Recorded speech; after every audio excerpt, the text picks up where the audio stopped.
I want to take a minute to just share something a little personal with you. For most of my life, I thought the way that I showed up was just who I was.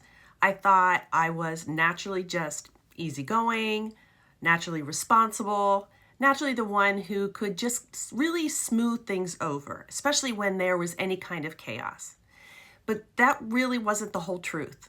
Over time, and honestly, through some really painful reflection, I realized I had been socialized to be the peacekeeper.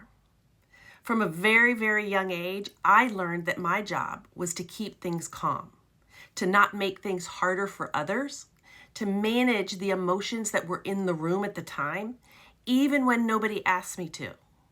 I learned to swallow discomfort, to soften my words, and to even carry more than was ever mine to hold.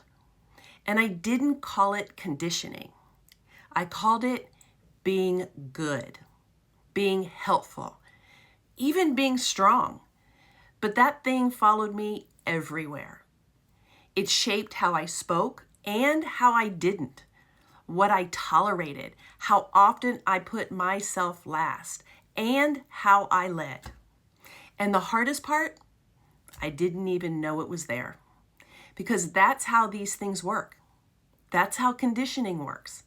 There is a thing so many women carry into every single room we enter. There's a belief, there's a rule, there's a story about who we're supposed to be and how we are supposed to show up. And most of us didn't choose it. We absorbed it through family roles and structures, through school, even through culture, through systems that rewarded our silence, our sacrifice, our self-control, and our peace. So I want to ask you gently, can you name the thing you're carrying? The belief that tells you, don't be too much, work harder to be worthy, keep the peace, be grateful, don't question. Your value is in how useful you are. Because when I finally named mine, the peacekeeper, something shifted. I could see it. I questioned it. Decide whether it still deserved authority in my life. And not naming it, that was costing me more than I realized. It was shaping my boundaries, my visibility, my energy, and most of all, my leadership. So here's my invitation to you. If you can name your thing, sit with it. Ask where it came from. Ask who it served. Ask whether it still serves you, because that's your story. And if you can't name it yet, please hear this. That's not a failure. That's just the beginning.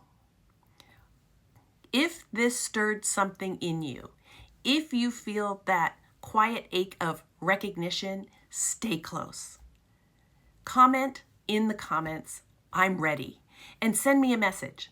The work of naming is tender, and it's where real change begins.